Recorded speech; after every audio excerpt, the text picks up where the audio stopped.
মধ্যে 100-200 লোক আছে, আপনার সভাপতি এবং সাধারণ সম্পাদক কোথায়, তাদের কাছে হ্যান্ডশিপ আছে, মোলাকাত আছে, জিজ্ঞাস করার মতো আছে। আমরা সংগঠনের মধ্যে তো ব্যক্তিগত অনেক, কাজেই সভাপতি সাধারণ সম্পাদক সাংগঠনিক তারা যদি আপনাদের এইসব যারা নাকি নেতৃত্ব পর্যায়ে আসবে তারা যদি তাদেরকে অনার করে, তার থেকে আমরা কি অনেক খুশি অথবা আপনারা গর্ব, তাই না?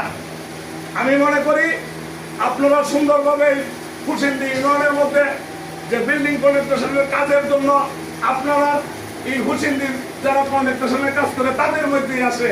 আমরা বাহিরতে কোনো ব্যক্তি দেই না যে হুসিন্দির অন্য বাহিরতে আসে কাজ করুন, এটা কিন্তু আমরা দিই না।